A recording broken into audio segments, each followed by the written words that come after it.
Thing a little bit different today. Rather than have myself go on this monologue and talk about stuff at you guys for like 10 minutes or something, does anybody else have something specific that they want to talk about? Well, I mean, there's stuff we've been going back and forth on with I think with the analysis jobs. Yes. I also have a few open PRs. The big one that I wanted to talk about was the CVE one from I guess the NIST data. Um, and otherwise, the other open PRs, I think there's still feedback I have to deal with on those. But Okay. yeah, for the CVE one, I kind of wanted to get in. But Okay. other than that, yeah, I think that's the only topics that I really have right now. Sounds good, Ramon. Um, the okay, not super ready yet, really. All I can do is just kind of demo it. I guess towards the end of the meeting, I guess. Okay. Um, but it's the monkey patching I was talking to you about. Um, so I call it monkey patching, but really it's just wrapping.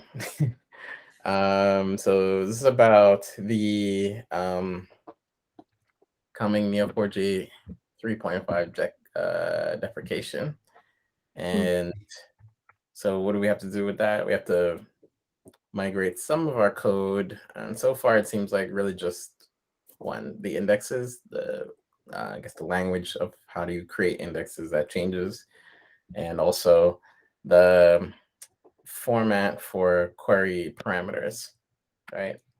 So idea here is that instead of like changing like 1,000 lines of code, we have sort of a wrapper object around the Neo4j session object. And what that'll do is intercept the queries as they come and change the format on the fly before sending it to the real Neo4j session object. And I can show off something now. Like I don't have like a real demo. I just have like a fake Neo4j session object and an example of how it like um, uh, reformats the queries. But yeah, that's so far. I know Alex, we talked about getting like a little, what do you call it? One page or a PRFAQ for public review. So yeah, that's all that I have right Yeah, now. sounds good. Yeah, let's we'll get into that. Yeah, like you said, probably toward the end of the meeting. Yeah, let's dive into this analysis jobs thing. And yeah, so I opened up, I guess to give context, let's see. I opened up this issue on analysis jobs being inconsistently placed. And basically, one thing that I noticed is that when we call functions like sync one AWS account or sync multiple AWS accounts, what happens is that an analysis job, there will be one-off calls to this function called run analysis job. And this seems to be redundant work because in the default cartography sync, what happens is, and there's this analysis phase where this function actually will run all of the analysis jobs that are specified in the analysis job directory path. And then what ends up happening is that if you have an analysis job in this path, then it will effectively get run twice, which could be wasted work. So that's one problem that I encountered, and that's one reason why I opened up that issue. Uh, Let me see. The other problem that this inconsistency gives us is that there's that, and then the other problem is that sometimes the results of that are just straight up wrong, and I think that this is probably a larger one where the analysis jobs they should there some of them it's unclear whether they need to run specifically on a sub resource, so like on one specific AWS account at a time, or there are also some analysis jobs that need to do that need the full graph to be loaded in, and then they benefit from having a full set of all accounts being loaded in, and so you can highlight all of those things like cross account assumption or whatever, what have you, and all those things like that. So with that, I found that issue, and then I attempted to take a stab at it in this PR.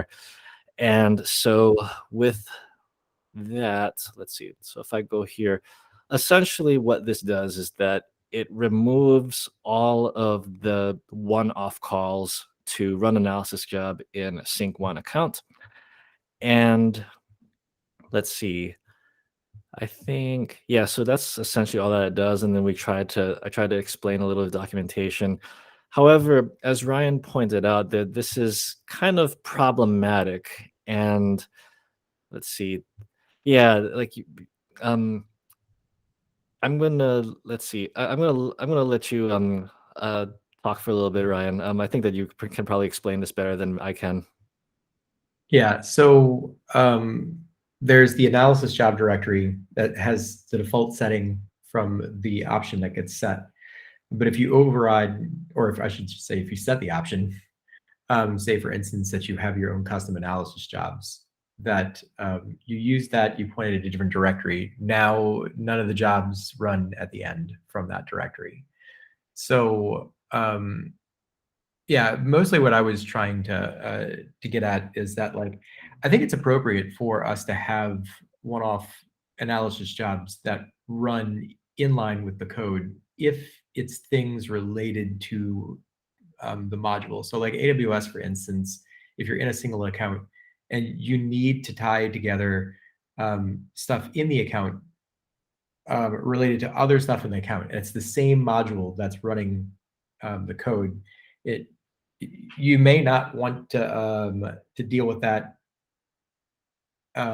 after the entire run. Maybe it's better to do it inside of the same run. It's related to the same code, and you do want to do it at the end of the individual account run, kind of thing, maybe. But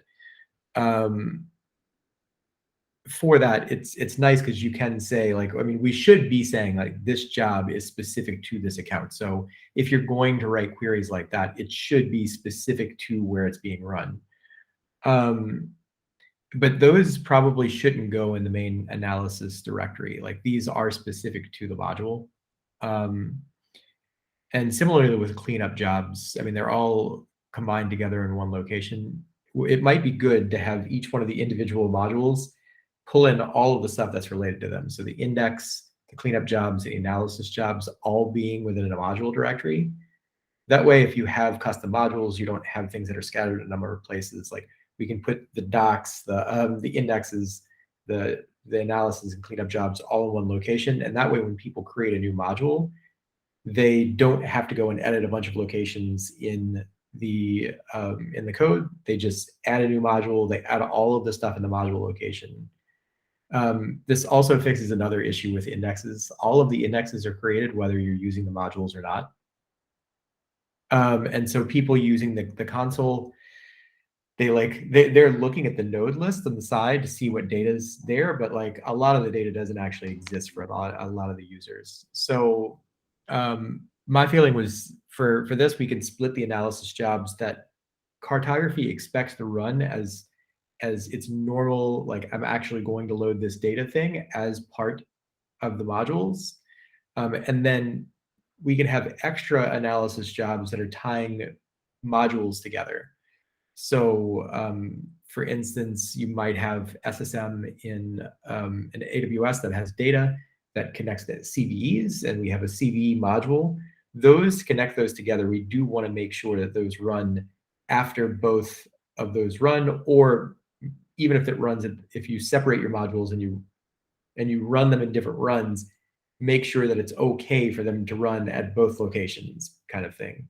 But they should be separated out. But having that in a default analysis job directory that always runs is also good. And then having the directory option be something that is specifically used for custom analysis jobs. So instead of it pointing to that directory, it points off to another location. So basically the idea is to have like the defaults for the system or the things that are included with the software always run like we expect, and then have the ability to have custom stuff that runs separately. But then the modules themselves also explicitly like define, I need this for myself. So we have 3 levels, kind of like the modules controlling what they need for connecting data within the same modules, the analysis directory that's always run that has things for connecting data between the modules, and then a third thing that is specifically, I need to run custom modules. Because right now, if you do override the analysis stuff, you do actually lose some data. When you say yep, so your idea is like to have your custom modules run in addition to the default, sorry, your custom analysis jobs for maybe your custom modules run in addition to the default analysis jobs. Yeah, or you might not even have custom modules that need to run for this, right? Like, for instance, maybe there's some relationships you want to form on data that's just not included with cartography by default. And so, like, for instance, maybe you're tying together some tags in AWS with some data that you have from GitHub. That wouldn't be including with cartography, but you do probably want an analysis job for that. And so for that, you would need to set the directory, and then you would lose the other analysis jobs unless you pull in all of the analysis jobs from upstream into your custom location, which then you need to keep your jobs in sync and stuff like that. So yeah, in terms of like what is included with the software, we just make sure it always runs. But yeah, the custom ones could be from custom modules, or they could be from just needing analysis jobs. Okay. Oh, and go ahead. Yeah, so we'll have to like reorganize things a bit, but okay, never mind. Okay, we'll just have to reorganize the files a bit if you just want to, do this, like you say. I like the structure. I like the idea.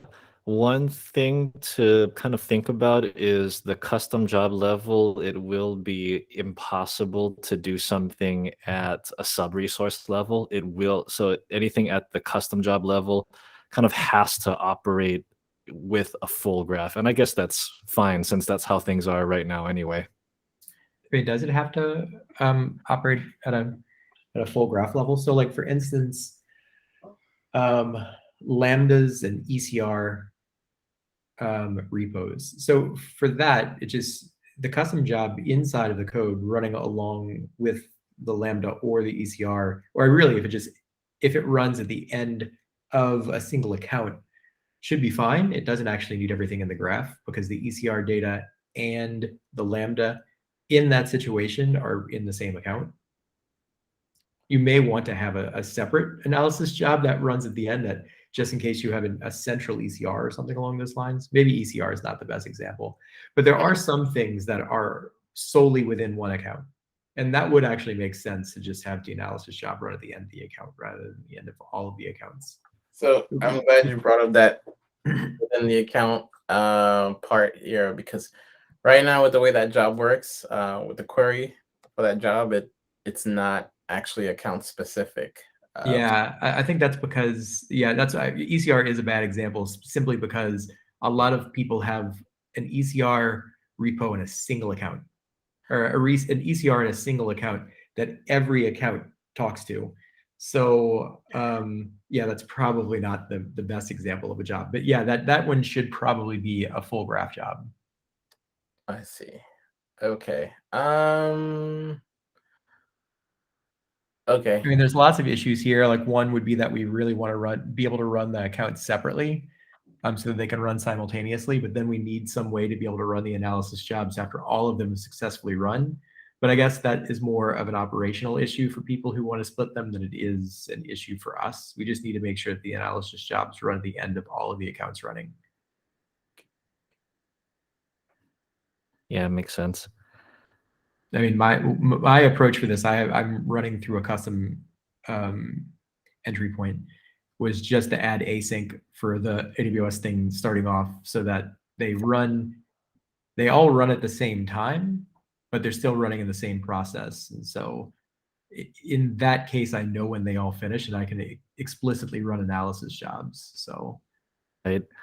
On that point with async, the thing that yeah, we've been running multiple AWS syncs kind of at sometimes they run simultaneously. It's not necessarily planned, but it does happen because we don't necessarily strictly control the scheduling of these jobs that do these graph updates. But this is sort of the motivation of looking into this issue in the first place, where if you have multiple things kind of doing this same analysis on the same things at the same time, then there's they will thrash each other. yeah, that was the. I mean, that's why I haven't done this yet, because looking at the code, I know it's not really possible to run multiple AWS accounts at the same time without losing data. Yeah, we're running into these things now. No, we're getting better little by little.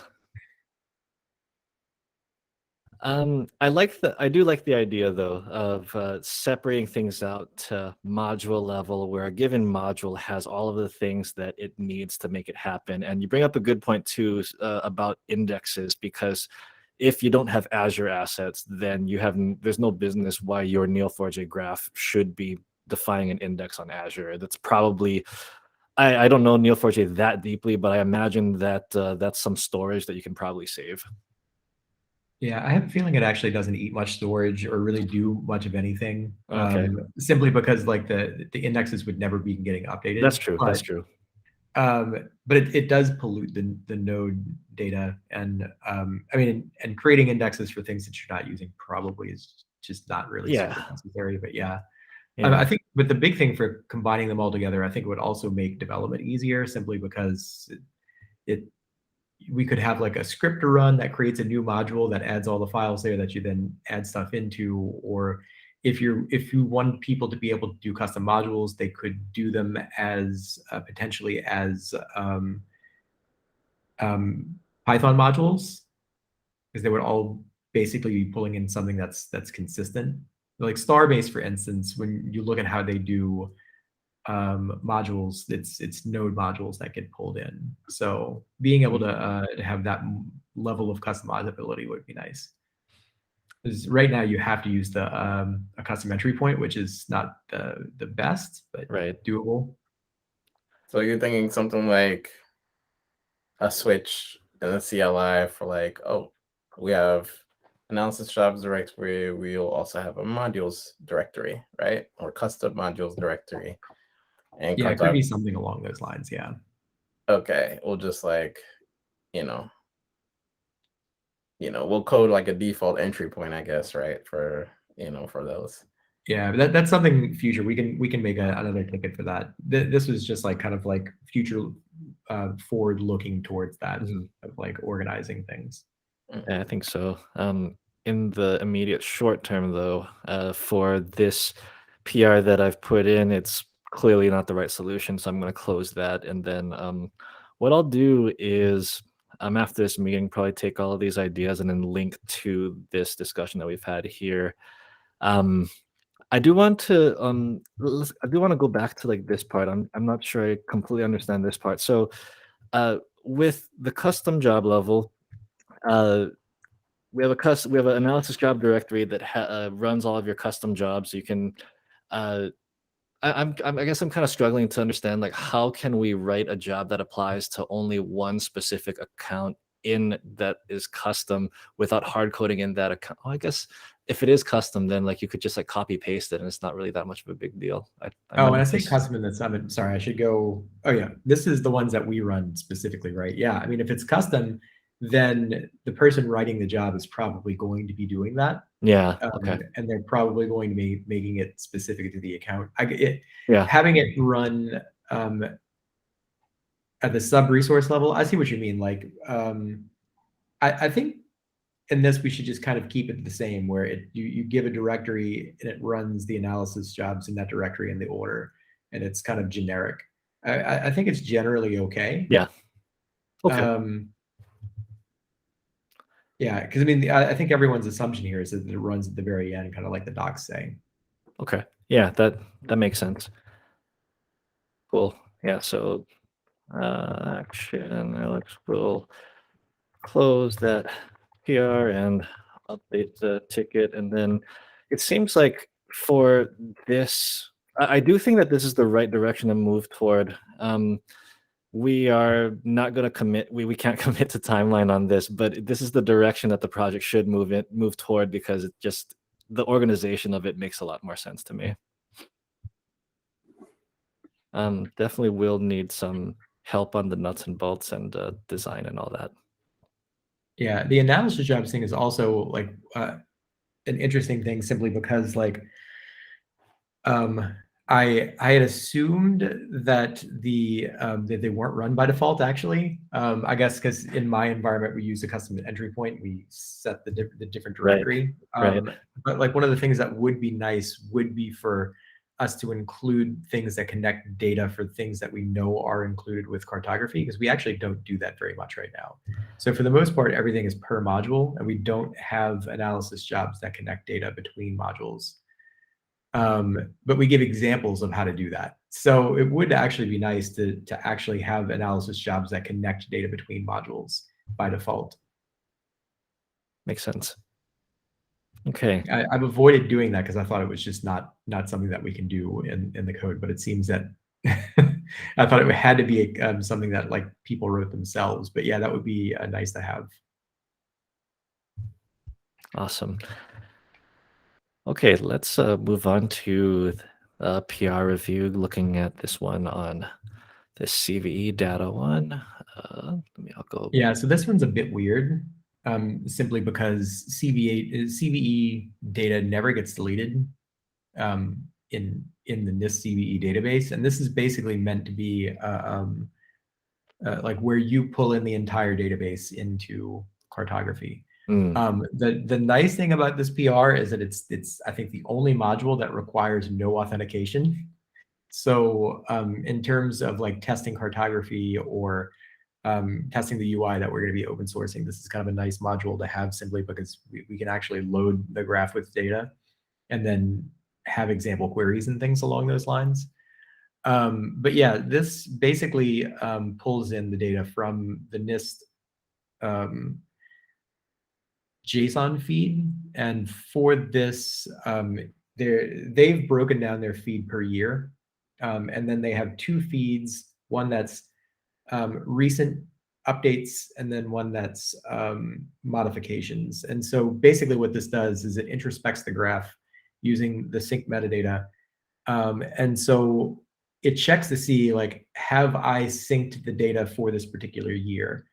And if it does, it skips that year. And if it doesn't, it syncs the year. But then it always syncs in the recent or the modified and the recents. Because those are expected to update, I think, twice a day. How many just the CV data alone, like how much data is there?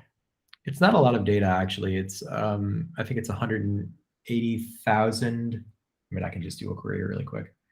To log in. Oh shit, I'm not on the VPN. Oh no, I'm fine. Yeah, let me do a quick query. I think it's around 180,000. Nodes. Yeah, 180,000 nodes. And the data itself is not like huge, so Yeah.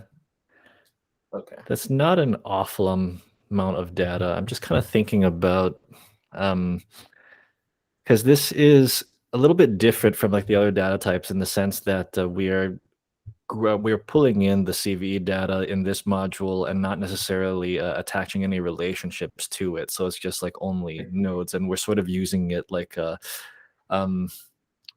yeah, like internally, like something that we've done with for CVE data was that we'll take we will only include CVE data if it's something that comes up as the result of a scan, if that makes sense. Or as opposed to this, it's Like Yep. we're putting in the CV data as this is like the authoritative. Well, this is like an encyclopedia where you can look up what the CV stuff is. It just happens to be in Neo4j.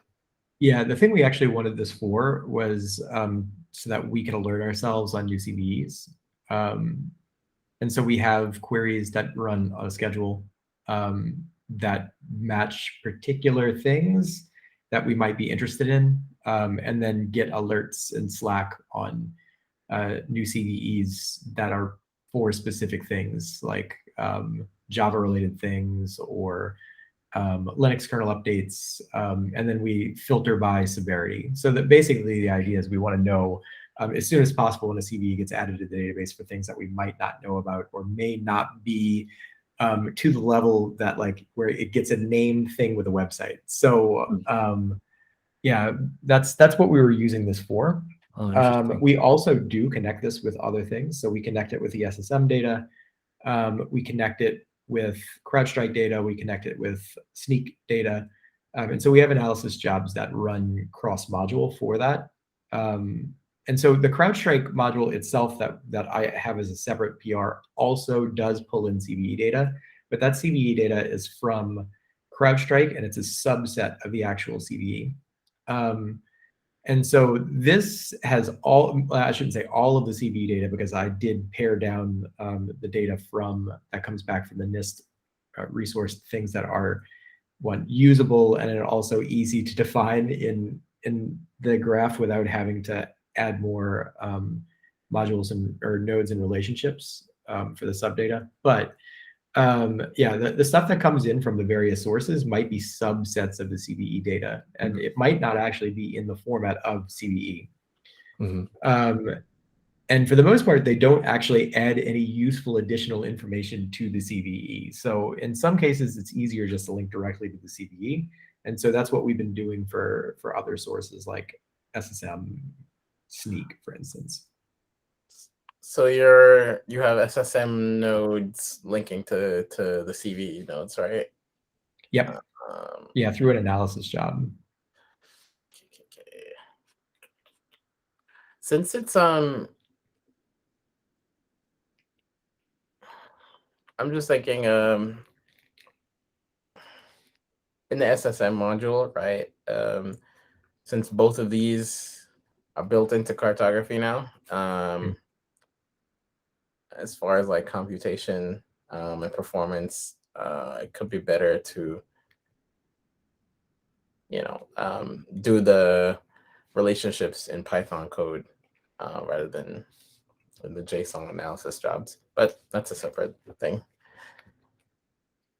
Yeah, I mean, I don't disagree. The only thing is that like some people might not be running the CV module, and some people may not be running the SSM module. So that's the difficulty with linking the jobs. I mean, linking the nodes right now is that like people are going to have subsets of the data.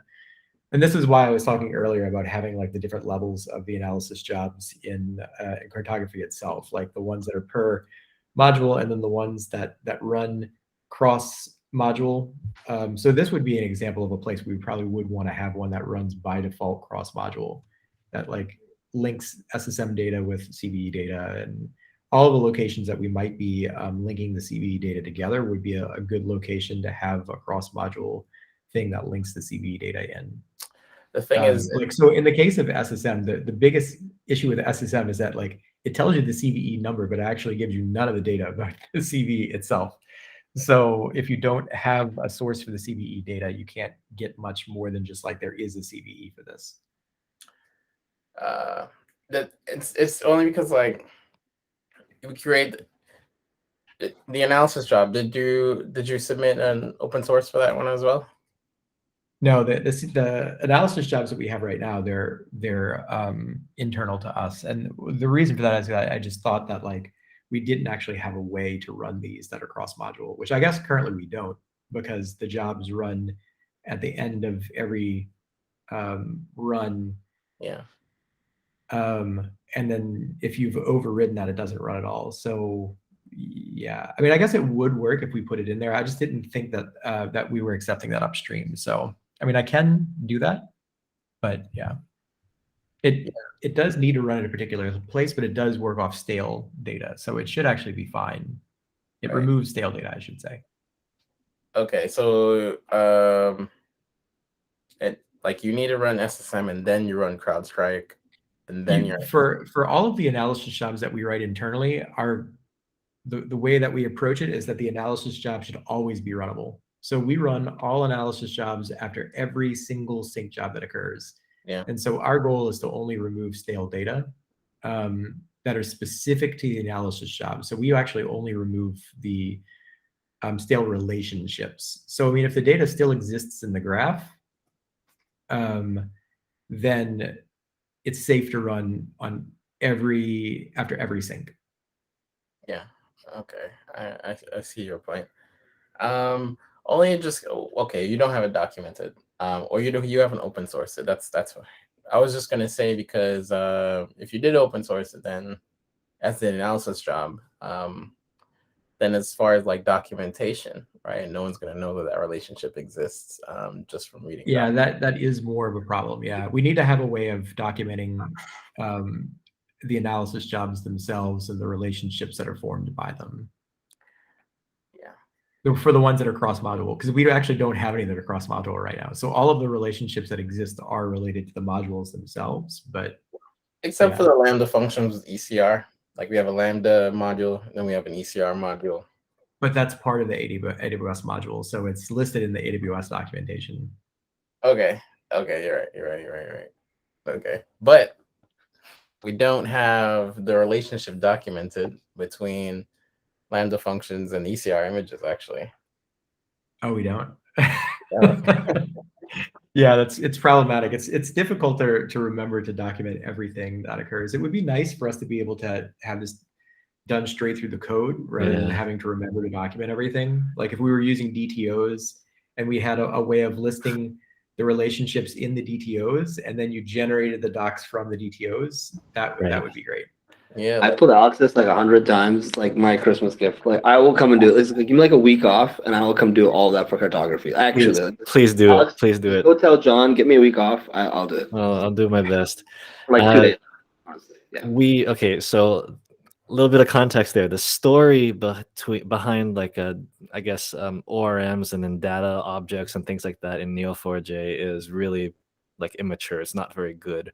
We've tried things like that were built in like Pi2Neo and like other things that are available in that ecosystem. And what we found was that at least I investigated this last year. It might be way better now. So my assessment last year, at least, was that all those ORMs were not performant enough. Like they don't do that unwind plus merge that we do, where we batch it all up and we have control over the transaction. Like they don't do the transaction handling. They don't do they don't let you configure the actual Neo4j driver so that you can specify your timeout. So like if you're running Neo4j behind an NLB, then this is a complete non-starter for you because like you will hit that timeout of 300 some seconds, whereas like it will make the connections really bad for you. So there were many reasons why we didn't do that.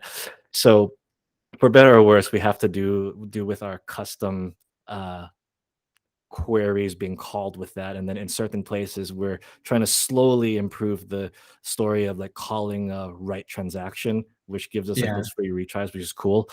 But yeah, like being able to, I think the direction, like being able to like put this in like something auto documenting, have like data classes or something similar. Absolutely, that's the way to go. Being able to I mean, I don't think we have to go the full ORM route. Just being able to transform the data into a DTO and then like having the DTO passed into the function that loads the data. I mean, even if we're manually writing the query for that, which we probably could have a way to avoid manually writing most of the query. And then having that DTO then transformed into a regular dict that gets passed in would probably be okay. The big thing is just that like having known objects and then being able to have those known objects generate the documentation, for instance. Absolutely. Like using something like Marshmallow would be fine for this because then you can specify the transformations and things along those lines.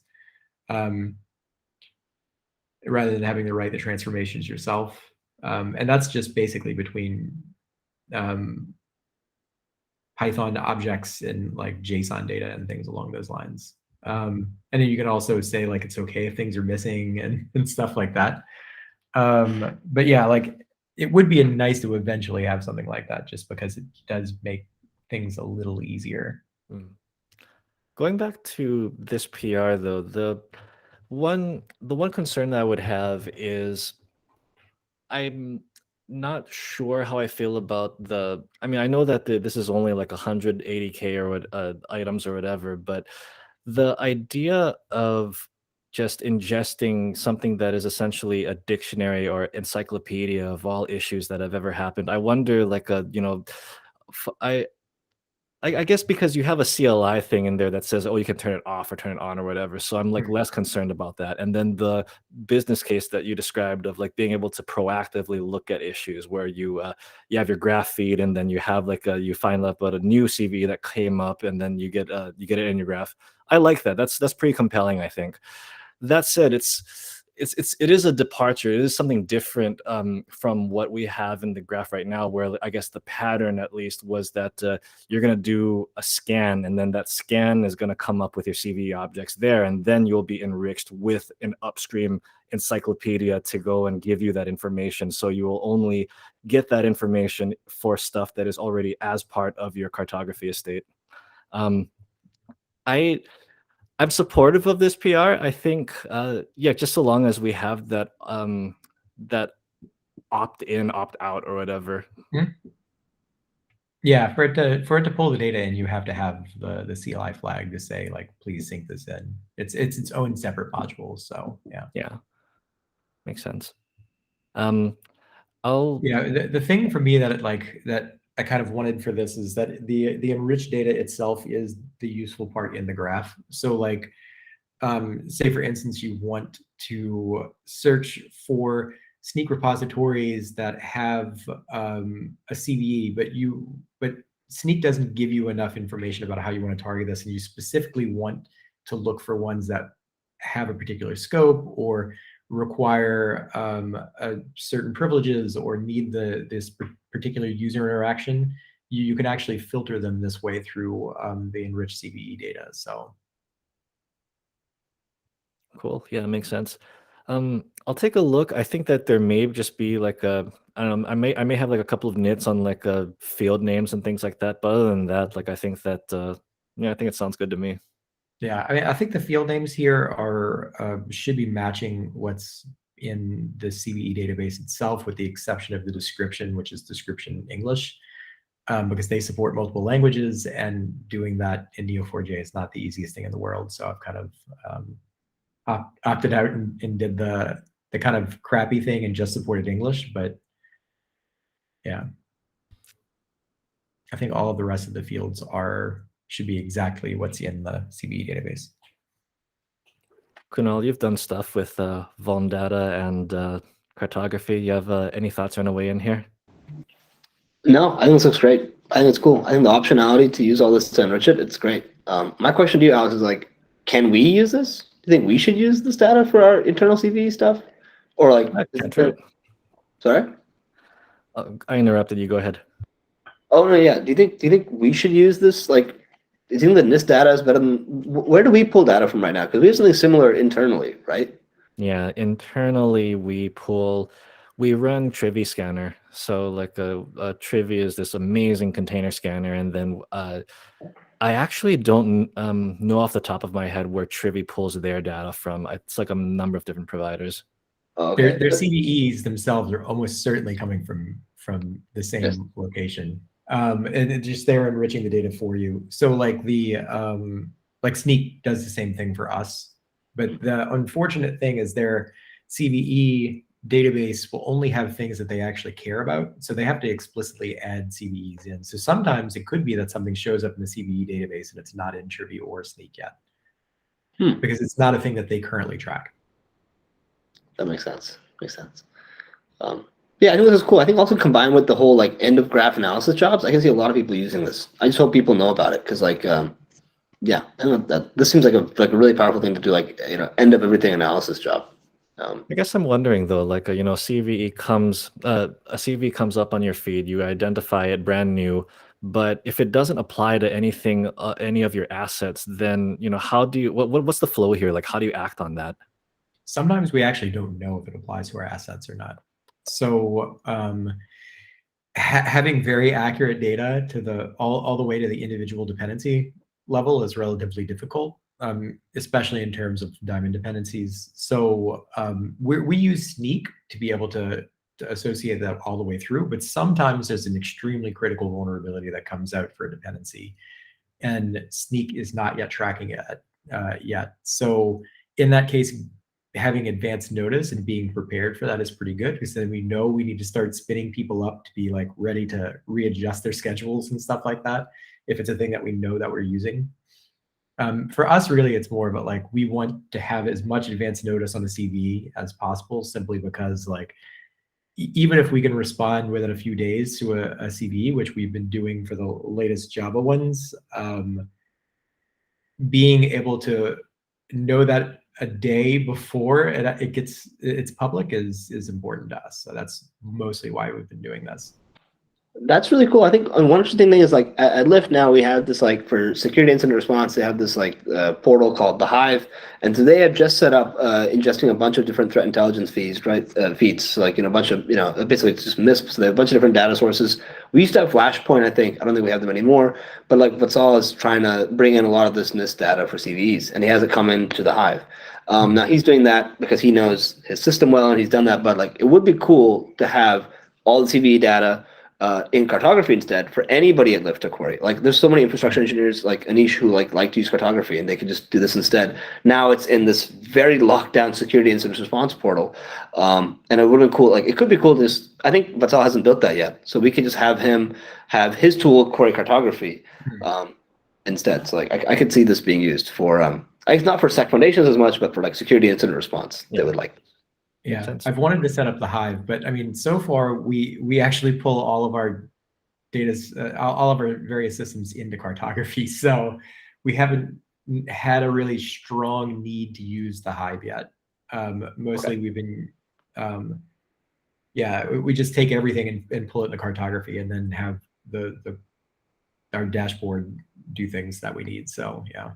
That's awesome. Have you guys set up like your own sim yet, or are you using like Panther or something, or are you not? Have you not needed to like build a sim yet?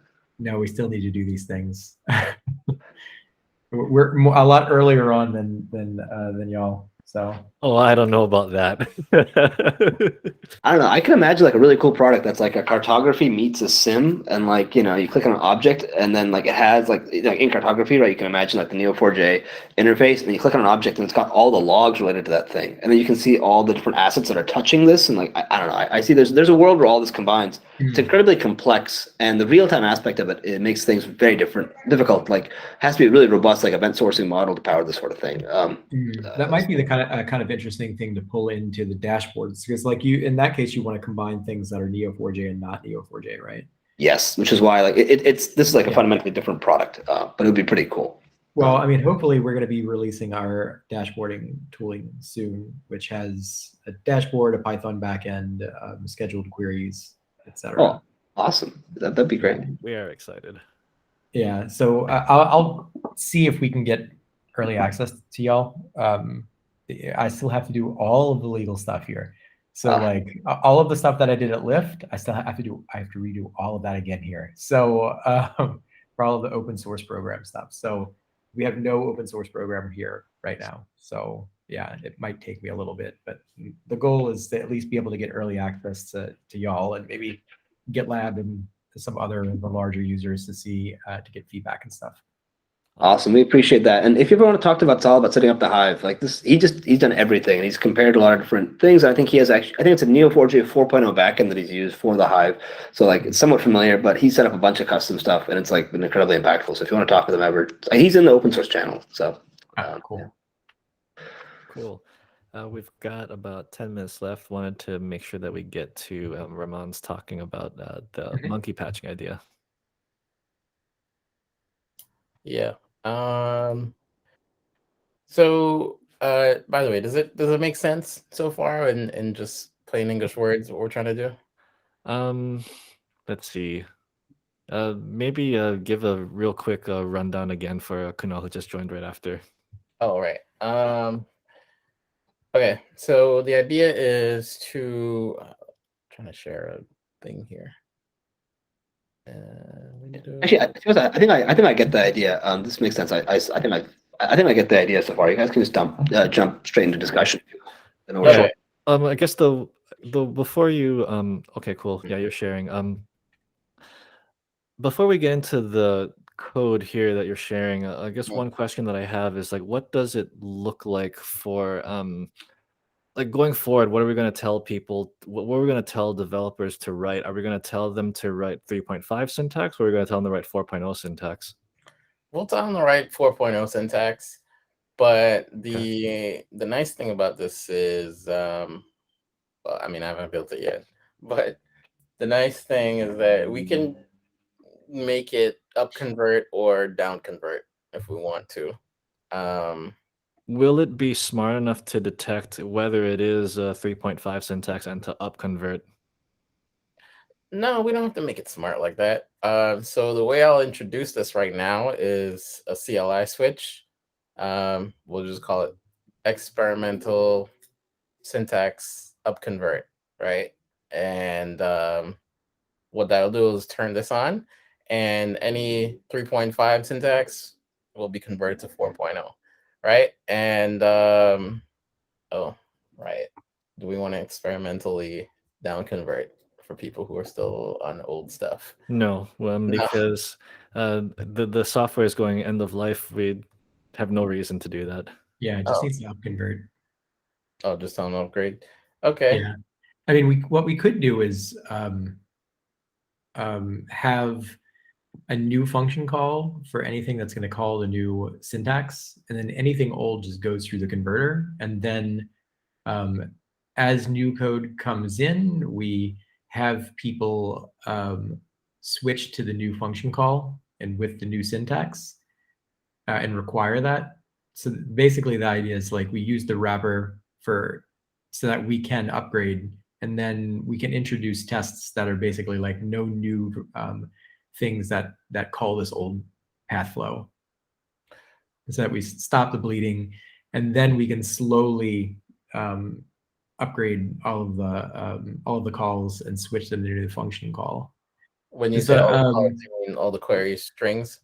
Yeah, and the good thing about using a separate function call for this is that the new function call won't go through the wrapper, so you don't have to worry about anything that's not meant to be up converted being up converted.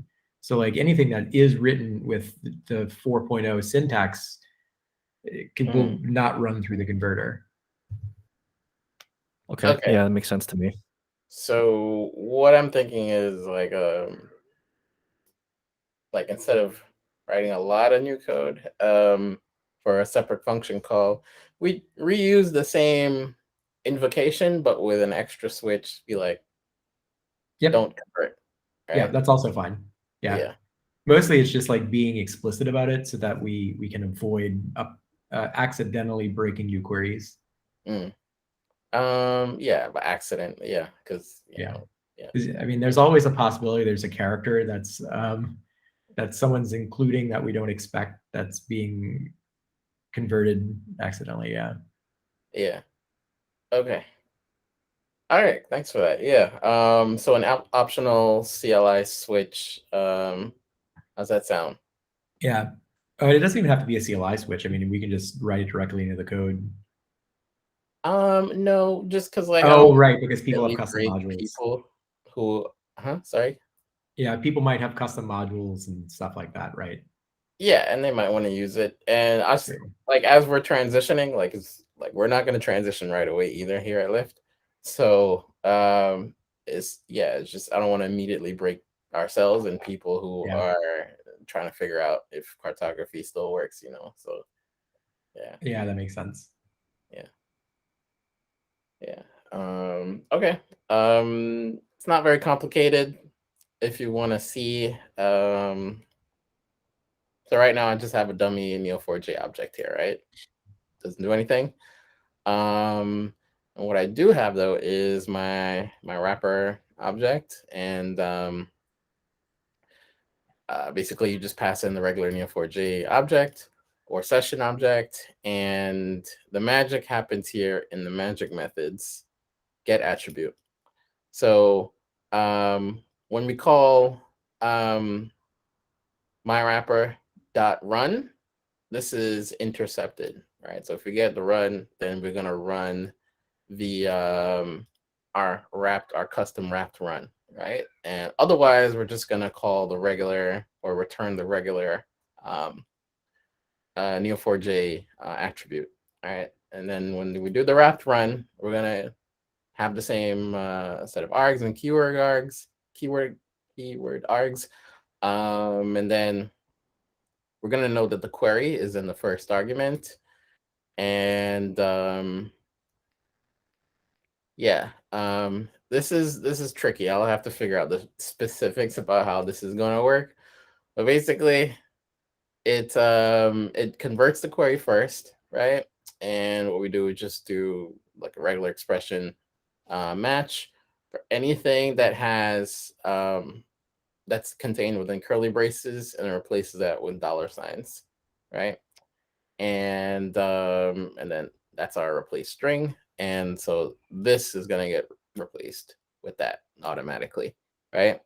And then we run the original Neo4j object again with the args and keywords args, but then the query is going to get placed again or replaced at the front. So really, I should get careful here with the keyword args, because I think you can actually have query as a keyword argument in the original object and not just a positional argument. So I have to get a little smart about how to do that. But anyway, this is it in action. And I can hide this. That's another experiment. But yeah, so we get a Neo4j object. We get a wrapper passed, and we pass in the original Neo4j. This is our query string, and we're gonna run our wrapper with this, and then the wrapper intercepts, and then it's gonna run convert, and it found one parameter here that needs to be replaced, and then it found another one that needs to be replaced, and then our resulting query string looks like this, with that. So nothing really fancy yet, but this should help us, with the burden at least of trying to convert all the syntax, right? This should definitely save a lot of effort and a lot of review time for sure. Yeah. So what do y'all think? I like the idea. It seems like you're basically done with it. Basically, yeah. I need to be careful about the positional and keyword arguments. I think I might have missed one edge case there, but yeah, that's basically done. I think that at this, go ahead. Oh, yeah. Another nice thing is that we can probably use this to convert all of the .run calls into .run transaction or read transactions. So yeah, any normal queries, we can convert those into transactions with this. Interesting. Yeah. I think at this stage, since you're this far, I think it's a good idea. I think it's fairly uncontroversial. We do need to support multiple versions of the database in this weird transition period. So you probably don't need a full-on tech spec or anything like that. If anything, maybe just like write up an issue just to document that, like just to cover your tracks, be like, oh, this is what I'm doing it, this is why I'm doing it, we're talked about it here. But I wouldn't do anything heavyweight. Okay. All right. Just for the syntax conversion, and then maybe later I'll think some more about the transaction conversion as well. That it could be good for performance and stuff. Yeah. Perfect. And we are right at the end of the hour. This was a very good meeting.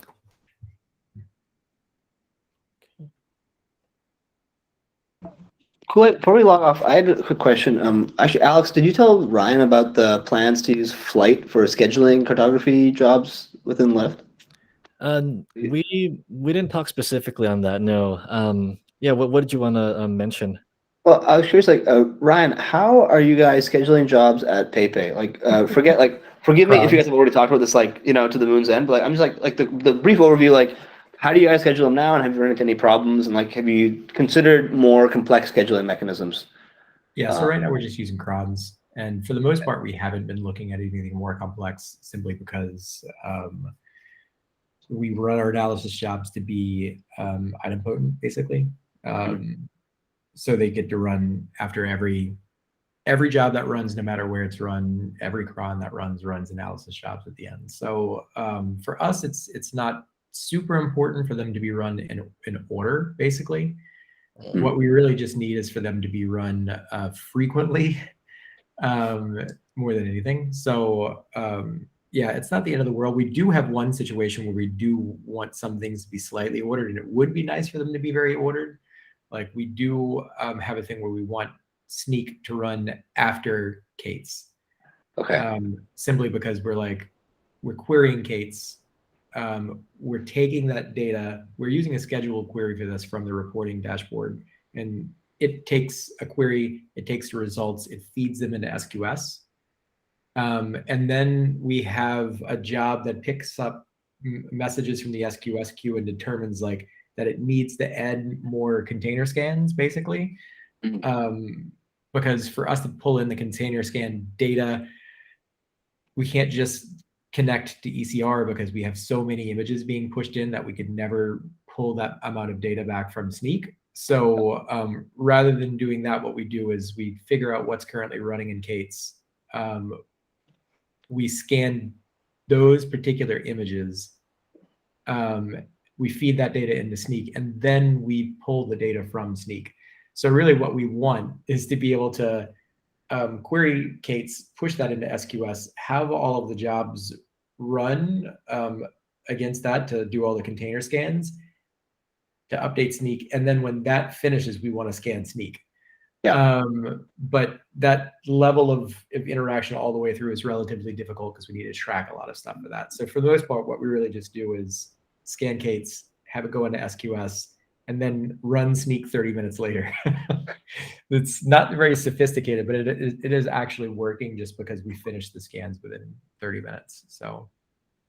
Gotcha. No, simple is the best, and that seems better than having a full blown like scheduling, like very complex scheduling system. Like now, I think we're at the point at Lyft where I think from Alex, correct me if I'm wrong. Like it sounds like we've had a few incidents recently where some things are like kind of stopping each other, and like I think we're at the point of no return where we just have to have a complex scheduler. Like yeah, we're at the point where there's enough assets and enough contention between those things, and then race condition issues that are unpredictable, where we really do need to have something more formal where you have like things that execute in a specific order, because and that'll kind of like unblock the scenario for us too. Like let us have more confidence in like, oh, this is like a part of this is like a sub DAG of this big DAG that can run a lot more frequent than the rest of it, and we want that level of control. Yeah, we were looking at step functions for this, but because for us, and unless we're going to introduce a scheduler to more parts of the company, it would be difficult for us simply because like the data people are already using Airflow, and then like most of the rest of the company, like some people are using step functions, some people are using crons, etc. So unless we want to be a lot more aggressive about having everyone use the same system, it probably won't work very well for us. It's definitely the kind of thing that would have to be a company-wide project for us. Flight is not simple, so. Yeah, I kind of wish we could use Airflow here for this too, but then I think that we did an analysis internally. We probably have to use Flight. Airflow is its own shit show, so like I have feelings about that. Airflow is also not simple, and it's also very centralized and single point of failure. So yeah. Yeah, don't know. and then back in the day, maybe about a couple years back, Evan tried to. Well, we did this thing.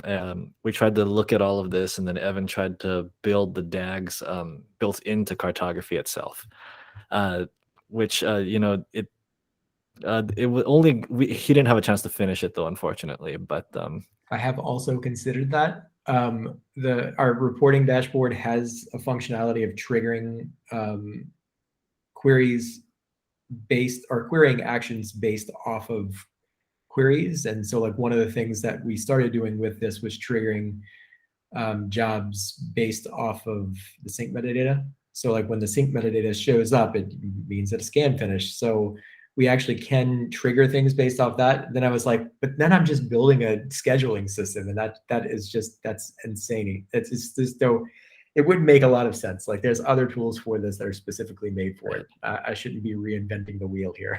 right. So end of the day with this, with cartography, we do what cartography does best. The rest of it is an implementation deployment decision for whoever wants to take that on.